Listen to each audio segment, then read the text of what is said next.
ne tàmbale woon nañu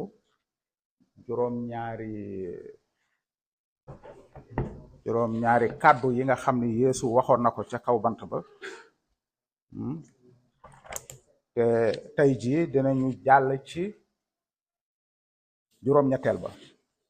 Nous avons commencé à voir les 7 dernières paroles de Jésus sur la croix du Calvaire et nous en avions fait jusqu'ici 3. Et aujourd'hui, nous entamons cette 4e, nous allons voir ensemble cette 4e parole de Jésus à la croix du Calvaire. Mais bala loolu dama bëggoon ñaari nit kenn tey ji exceptionnellement peut-être ñaari jigéen kenn ci jàng texte bi ma koy waaj a jox ci français keneen ki jàng ko ci wolof. Ça doit être possible. Mathieu, tu peux pas le faire, tu penses? En wolof? D'accord. Bon, Mathieu en français alors. Fatih en wolof. Mais je vous indiquerai le moment venu le texte que vous allez lire. Ça se trouve dans Ésaïe 53 de toute façon. C'est pas long, ce sera pas long. Tey pour nafar dañu gisoon saa bu mujj bi nga xam ne ci lañu mujjoon a jàng merci beaucoup pour la traduction Elage à côté de monsieur Christophe, c'est important. Ouais. Dañu gisoon ci ñetteelu waxu Yeesu bi mu waxoon ca kaw bant ba. Yeesu gisoon nañu ne waxoon na juróom-ñaari yoon ca kaw bant ba, juróom-ñaari yoon. 7 fois il avait parlé sur la croix du Calvaire. Et la dernière fois, la 3e parole qu'il avait sortie allait en direction de sa mère. On se rappelle de ça bien, n'est-ce pas?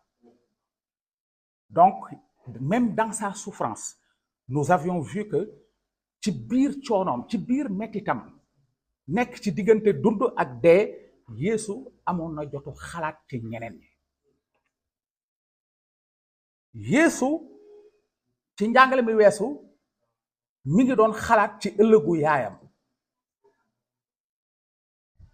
te bu ñu fàttali ko bu baax dafa xool ci wetu yaayam am kenn ci ay taalibeem ku fa nekkoon.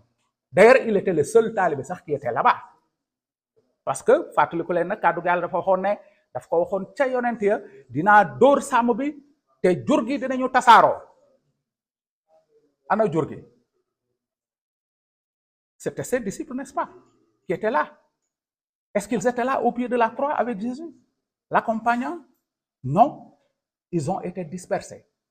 Tasaaroo nañu parce que Yàlla moo ko yéene woon ay at jaarale ko ci yonent ne dinaa dóor sàmm bi te jur ga dinañu tasaaroo. Kenn nekk foon.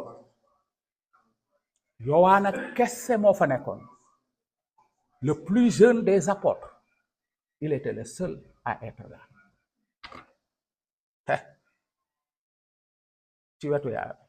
Déjà, il y avait une relation entre ces 2 personnes-là. Mais Yeesu gisoon nañu ne dafa toppatoo yaayam mu wóor que ne yaayam dina nekk ci loxo yoo xam ne loxo yu wér la bu dëddoo. Parce que Joseph dee woon na ba pare xam nga loolu xam nañ ko. Joseph était déjà mort. Donc qui allait s'occuper de sa maman? Il a fallu qu'il y ait un gars sûr à qui lui confier sa maman. Et j'avais dit la dernière fois, aujourd'hui vous avez la bénédiction d'avoir vos mamans, pas seulement vos mamans. Pour ceux qui en ont encore la présence de leurs 2 parents qui sont là, profitez-en. Profitez-en. Xamu leen kañ la, xamu leen naka la, xamu leen bés ba. Toppatoo leen seen ndey ak seen baay. Sinon après, vous allez regretter ça. Hein? Non, c'est ça. On a expérimenté ça. J'ai perdu ma mère à 14 ans. Qu'est-ce que je pouvais faire pour elle? Rien. Je n'ai rien pu faire pour elle. Sauf que, par moment, à l'époque, il n'y avait pas encore d'eau courante. Je prenais le seau, elle prenait la bassine et on allait à un robinet qui se trouvait à Eau-Claire. On quittait Pikine ici pour aller à Eau-Claire. Et j'avais mon seau en fer, en métal. Vous voyez, sur la tête. Et je faisais ça avec elle. Mais ça, pour moi, j'aurais bien aimé l'avoir pendant que j'étais adulte pour m'occuper d'elle. Yéen am ngeen seen bos ci ñi nga xam ne ci yéen ñi ngi seen yaaya ngi fii dund seen baaya ngi fii di dund occupez-vous de ces personnes-là. Même bu fekkee ne amuloo loo leen jox ñàkkuloo loo leen jox tu as de l'affection à leur donner. De l'affection. Quand on dit toppatoo leen seen yaay seen papa, on n'est pas en train de parler en termes financiers. Non, pas forcément. Soo ko mënee nag def ko da lay yokk du la wàññi. Jésus l'a fait. Il nous a donné cet exemple-là au pied de la croix. Yeesu def na ko. Pourquoi pas toi? Hein? Alors, lu baax la lu baax boo ko gisee ci koo xam ne sax du yéeféer la par exemple mën nga ko roy lu baax rawatina nag kan moo posé acte boobu Yeesu moo posé acte boobu. Donc ça c'est ce qu'on avait vu et Jésus a pris soin de sa maman en pointant du doigt le disciple qu'il aimait pour lui dire voici ta maman. Et à la maman mu ne ko sa dooma ngoog te kàddu Yàlla daf nu wax lu leer bu ngeen ko xamul woon ma wax leen ko tey jii parce que souvent dañuy lire kàddu Yàlla nii rek di dem. À partir de ce jour nous dit le texte de la Bible de l'évangile de Jean. Kan moo bind l'évangile de Jean? Jean moom ci boppam moo ko bind. Kan moo ko mënoon a bind mieux que lui? Parce que moom moo ko fekke moom moo ko dégg moom moo ko transcrire moo ko wax moo ko bind. À partir de ce jour-là la ka dalee bis boobu Yowaana jël Mariama yóbbu ko këram di ko toppatoo ba muy sàngoo suuf.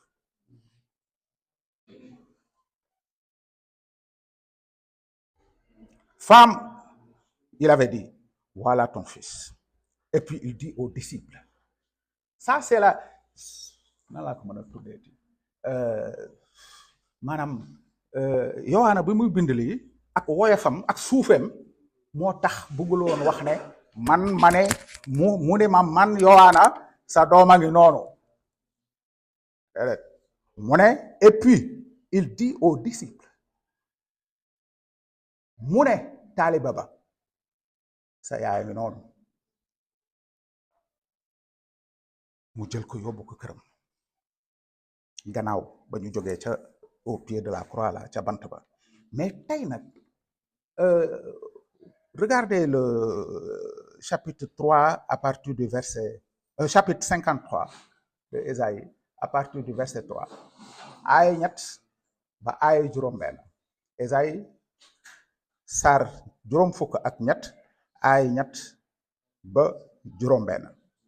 Parce que loolu day concerner waxu yonent la Ésaïe dafay concerner loo xam ni ab yonent bu mag sax ci Bible bi waxoon na ko waxu yonent la woon bu xam ne dafa waroon a am ci Yesu Christ. Parce que Yesu nekkoon na ca kaw bant ba lu mat juróomi waxtu ak genn wàll di nekk ci li ñuy tuddee xar-xarle ci wolof agonie en français nekk ci diggante dund ak dee ànd ak mettit wu tara et foofu nag ma nga woon mu ngi tolloon ci loolu moom Yesu Christ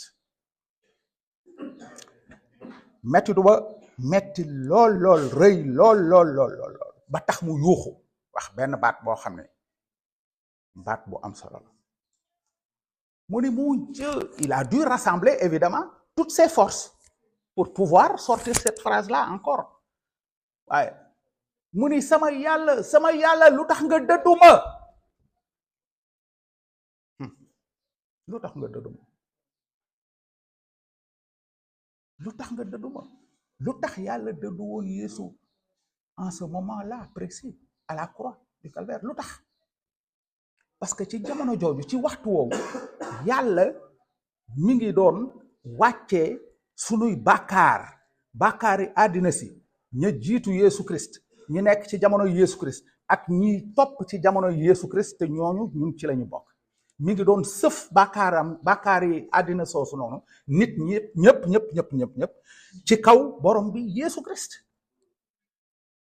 mais loolu ak noo mën a toll ak loo mën a am kàttan di nga am loo yëg sinon ça allait être benn affaire bu woyof quoi ci Yeesu Christ bon def na ko faxasu après daal di dem yoonam non tel n'était pas le cas demewul woon noonu Yeesu dafa sona dafa amoon njàqare dafa dajoon métit ba métit woowu dafa niru ci moom évidemment c'est comme ça loolu la woon sax yàlla daf ko bàyyi pourquoi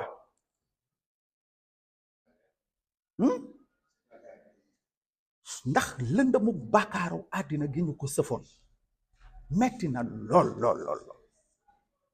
moo tax mu ni mon Dieu sama yàlla lu tax nga dëdduma Matthieu moo ñu indi loolu Matthieu 27:46 léegi nag yàlla lan moo nekkoon probablement réaction lan ngeen xalaat ndaxte Yeesu mi ngi doon souffrir ngir sunuy bàkkaar mais yàlla moo doon wut pexe moo sàkkoon pexe moom ngir ñun ñu mën a mucc gi tu vois ba tax lu mel noonu am pour la première fois yàlla borom bi Yeesu Christ ak lëndëm dox ci seen diggante te sunu lëndëmu bàkkaar la man ak yow te loolu am na leneen lu mu ñu mën a fàttali ci Luc 16 le mauvais riche waa jooja nga xam ne dafa borom alal joo nga xam ne baaxul woon nekk ca diggu falaamu safara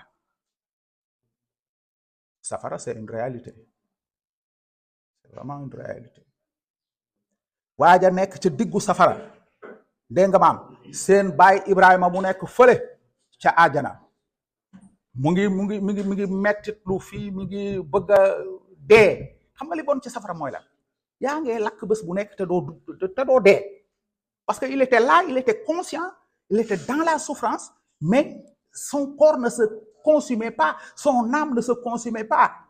Il était là et il est encore là aujourd'hui et il sera là ba faaw. Donc bu ñuy waxu safara du affaire caaxaan. C'est 52 milliards de fois moins que sa loxo bi nga dugal ci biir taal bu tàng mu lakk la. C'est pas comparable du tout. waajooju nag ce mauvais riche là expérimenté na loolu ba tax mu xool Ibrahima daal di ko yuuxu xamee na bàyyi Ibrahima mu yuuxu ni ko bàyyi Ibrahima yónneel ñu capp seen baaraam ci kii bi ci ndox mi ñëw toqalal ma ko xam nga kooku ñaata na pexe de si waaye yow boo maree yow est-ce que toq ndox ci sa làmmiñ boobu doy na la non tu veux da nga bëgg a naan étancher ta soif naan ba màndi mais loolu rek doyoon na ko bu ko mënoon a am vous vous rendez compte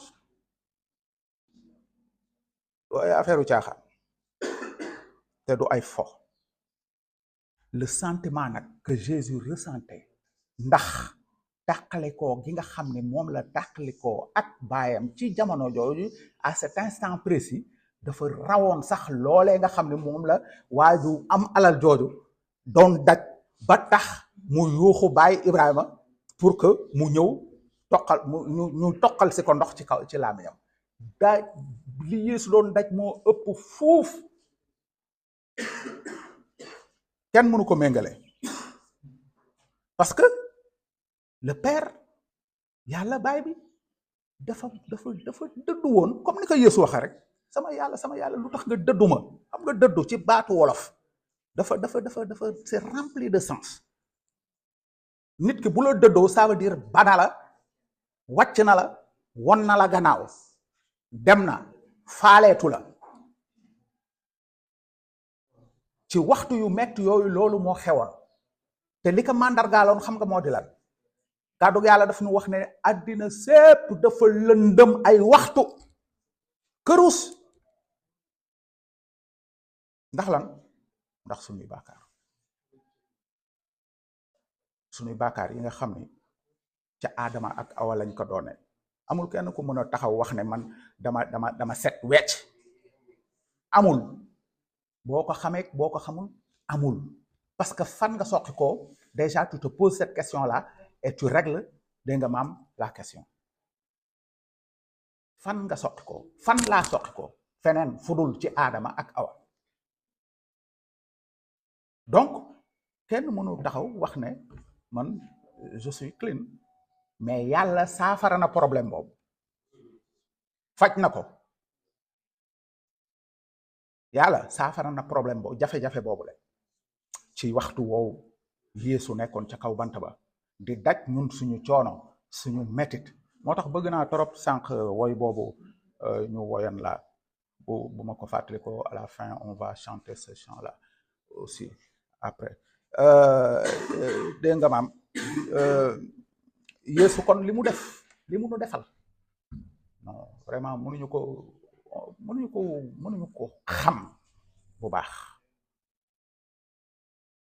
ko xam bu baax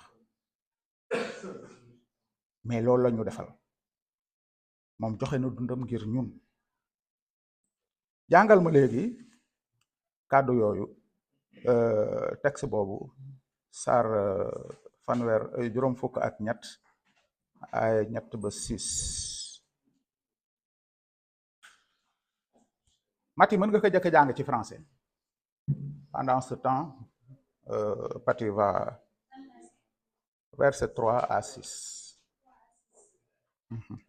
Isaïe 53, 3 à 6. Méprisé et délaissé par les hommes, homme de douleur, habitué à la souffrance, il était pareil à celui face auquel on détourne la tête. Nous l'avons méprisé, nous n'avons fait aucun cas de lui. Pourtant, ce sont nos souffrances qu'il a portées. C'est de nos douleurs qui s'est chargé et nous l'avons considéré comme faible, frappé par Dieu et humilié. Mais lui, il était blessé à cause de nos transgressions, brisé à cause de nos fautes. La punition qui nous donne la paix est tombée sur lui. Amen. Et c'est par ces blessures que nous sommes guéris. Nous étions tous comme des brebis égarées. Chacun suivait sa propre voie. Et l'Éternel a fait retomber sur lui nos fautes à tous. Amen. En wolof.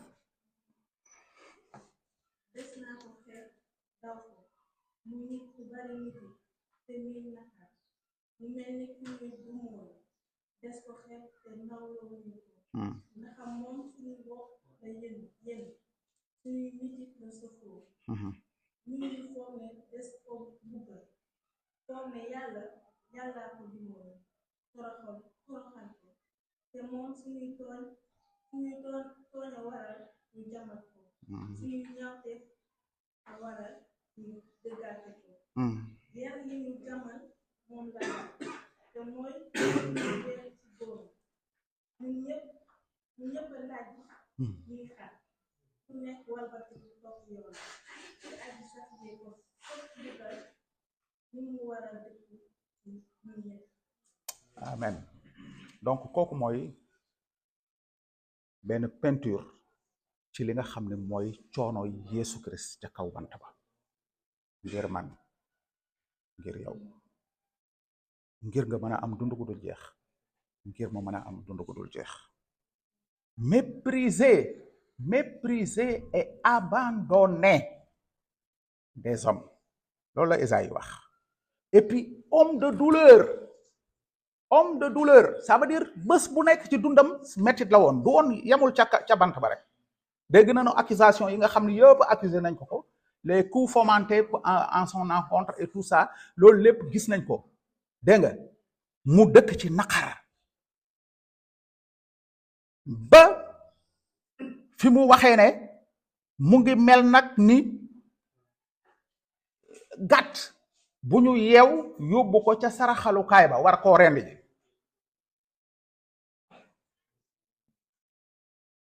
frappé de Dieu et humilié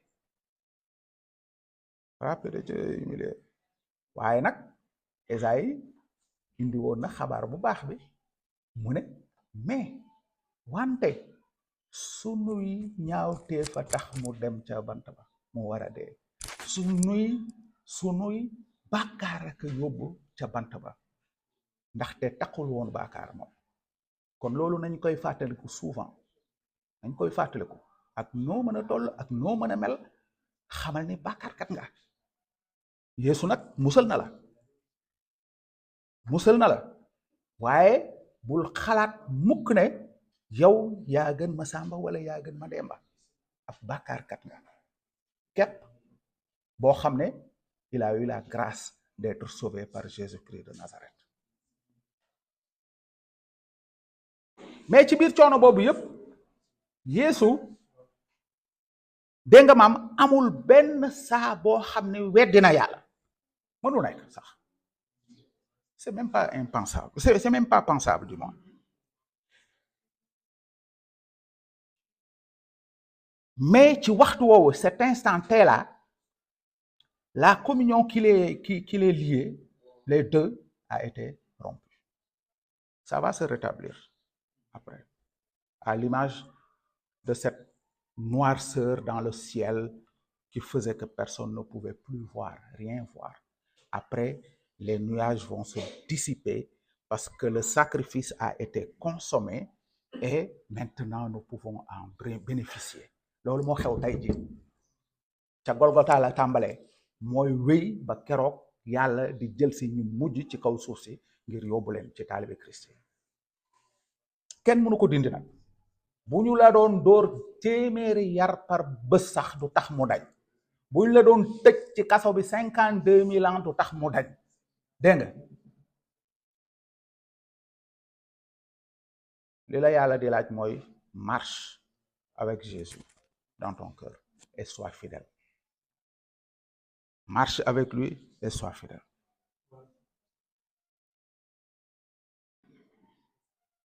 kon yàlla moom ndegam amul woon beneen pexe bu mën a satisfaire sa colère il a fallu que cette solution là soit trouvée et elle a été trouvée cette solution gis ngeen diggante Yeesu fii nag dañu fi gis diggante boo xam ne diggante bu taratar la lool entre Yeesu doom ji ak yàlla baay bi diggante bu tar ba nga xam ne waxtu yooyu rek déjà c'était une éternité pour Jésus Christ kon mën nañu comprendre lépp li nga xam ni dégg nga maam kàddug yàlla mi ngi kaa wax ci diggante Yeesu ak doom ji baay bi ak Yeesu Matthieu chapitre 3 verset 17 dégg nga maam foofa la yàlla doon waxee celui-ci est mon fils bien-aimé en qui j'ai mis toute mon affection dégg nga Matthieu 12 aussi voici mon serviteur que j'ai choisi mon bien-aimé en qui mon âme a pris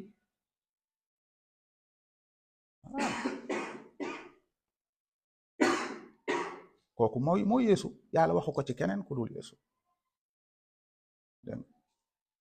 donc loolu lu am la c'est établi mais mënul woon tere quand même Yeesu jaar ci coono yooyu ab diir ngir ñun man ak yow ñu mën a bénéficier de cette grâce là ça ne nous a rien coûté mais ça a coûté quelque chose à Jésus-Christ de Nazareth donc loolu nañ ko fàttali ku baax léegi nag foofu kon agsi nañu fi nga xam ne fi Yeesu war a gàddoo kon bàkkaari waa àdduna yi gàddu na ko mu nangu tegoo musiba mu toll ni teqalikoo ak yàlla ndax kan ndax yow Yeesu moo nangoo tegoo coono boobu yëpp teqalikoo ak yàlla aussi ndax kan ndax man. Mais vraiment kon man chrétien war naa xoolaat sama bopp bu baax lan la ma Yeesu jaral man loolu moom la ma jaral moom tàqalikoo googu moo la jaral Yeesu mais yow lan la jaral man lan la ma jaral lan moo tax kàddu Yàlla indi wax boobu lan moonu mën a léegi tàqale ak mbëggeelam du ay dóor du ay xas du ay saaga du kaso du leneen lu ñu mën a tudd ndaxte turu Yeesu Christ moo tiim tur yépp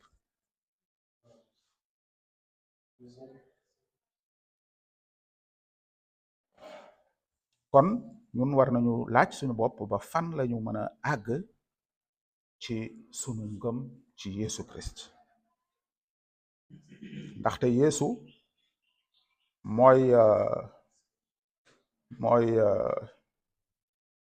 mooy ki nga xam ne ñun jaraloon nañ ko dem ca bant ba dee ca bant ba mais desul ca bant ba desul it gannaaw loolu ca bàmmeel ba waaye na ma ko waxee woon ay taalib ni ma ko waxee woon taalibe mi defe na ko noona te ñetteelu fan ba dekki na xam nga bu dee woon te dekk loolu dana doy waar torop ce serait même pas logique mais dee na def na ñetti fan ca bàmmeel ba dekki na te ba mu dekkee tase ji na ak ay taalibeem na mu leen ko waxee woon fële ca Galilée taseeg ñoom foofa jox leen avant loolu sax avant loolu parce que ça c'est au 40e jour là tu vois parce que feeñu na leen ñeen fukki fan avant loolu di am avant yéeg ga di am mais ci biir ñeen fukki fan yooyu sax feeñu na leen soit 2 à 2 individuellement wala ci biir groupe tu vois te ca mujj ga mu feeñu leen ca foofa ca Galilée tàggu leen yéeg niir ànd ak moom mu yéeg dem ca kaw kan moo mën a def loolu kan moo mën a def loolu koo fi xalaat rek mi ngi ci biir bàmmeelam tey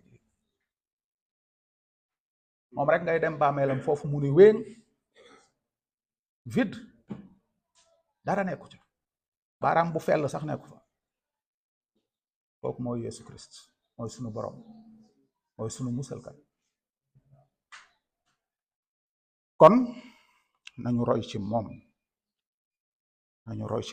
ci bépp fànn nag na leen Yàlla barkeelati